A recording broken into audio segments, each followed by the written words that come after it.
Mes chers compatriotes, quelle immense joie de me présenter devant vous aujourd'hui afin de parler politique, afin de parler démocratie. Sincèrement, jamais je n'aurais cru dire cela un jour. Enfin, moi, Melvin Incadou, je suis passionné de bien des choses, mais pas de politique. Pour être honnête avec vous, quand on m'avait demandé mon avis sur la démocratie, j'avais répondu « Eh bien, ma vie, je la trouve sympa. Cela grâce à mon pays, la France. La France, c'est une démocratie, donc la démocratie est sympa. » Bon, si j'étais né en Corée du Nord, pas sûr que je partagerais la même opinion.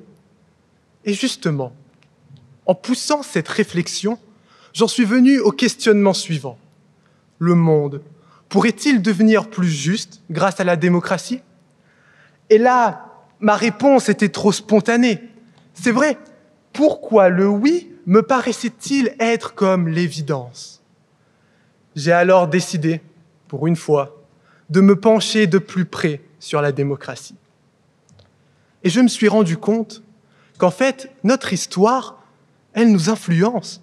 Révolution française, révolution de 1848, les ancêtres de mon pays n'ont eu de cesse que de verser leur sang afin de permettre la démocratie en France aujourd'hui. Mes ancêtres, esclaves, n'ont eu de cesse que de se révolter, et certains en sont morts pour permettre cette situation politique à La Réunion. Mes chers amis, la vision que nous avons de la démocratie est faussée, étoffée de la subjectivité de notre passé.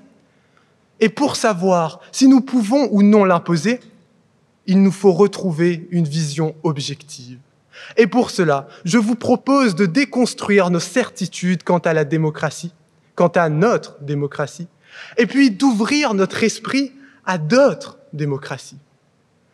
Pour commencer, j'aimerais vous poser une question. Pensez-vous que politiquement, Athènes mérite l'admiration qu'on lui porte?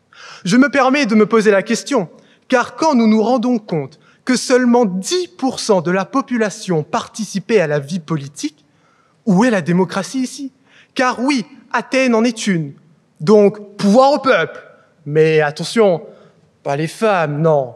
Elles sont trop ignorantes. Nous ne pouvons leur laisser prendre quelconque décision. Les étrangers, les métèques, non plus. Ils ne viennent même pas de la cité, ils en connaissent encore moins. Et les esclaves, ai-je vraiment besoin d'en parler? Ils ne sont même pas humains. Mais le comble de cette démocratie ne réside pas tant dans l'infime part de citoyens la constituant, mais dans le fait que dans ce peu de citoyens, certains n'avaient pas les compétences pour diriger une cité. Et c'est ce que dénonce d'ailleurs Platon lui-même quand il disait que la démocratie est la dictature de l'ignorance.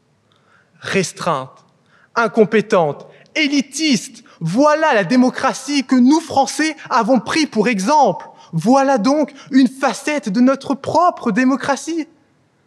Mais là, vous pouvez me répondre que j'ai pris pour exemple une démocratie datant de l'Antiquité, qu'avec le temps, elle s'est perfectionnée et que désormais, elle est infaillible.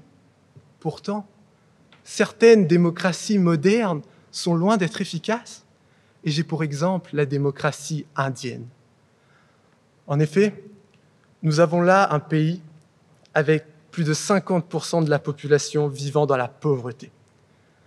Un pays avec plus d'1 million d'individus très riches, mais plus de 110 millions d'individus frôlant la misère. Un pays d'interstices avec des castes empêchant l'unité du peuple. Et pourtant, nous avons là un pays démocratique. Vous voyez, des démocraties, il y en a plein. Elles sont changeantes d'une époque à l'autre, d'une frontière à l'autre. Certaines sont totalement formelles et nient l'intérêt du peuple. Il est donc futile d'imposer la démocratie à un pays si ce n'est pas pour atteindre un progrès social. Nous ne devons pas être d'ethnocentriques colons. Non, la démocratie est avant tout la voix, la volonté et la décision d'un peuple. Nous ne pouvons pas la leur imposer. Trop manifestement associée au meilleur système politique, nous avons oublié qu'elle n'est pas parfaite. Comme dirait le ministre Churchill, la démocratie, est le pire système de gouvernement, à l'exception de tous les autres qui ont pu être expérimentés dans l'histoire. Mais l'histoire n'est pas terminée. Expérimentons encore, cherchons de nouveaux modèles politiques. Au lieu de s'inscrire dans une forme de domination, pourquoi ne pas juste coopérer ensemble à la création d'un nouveau modèle politique, un modèle politique qui s'imposerait de lui-même, sans l'ethnocentrisme, sans l'égoïsme de quiconque, mais avec la volonté de chacun.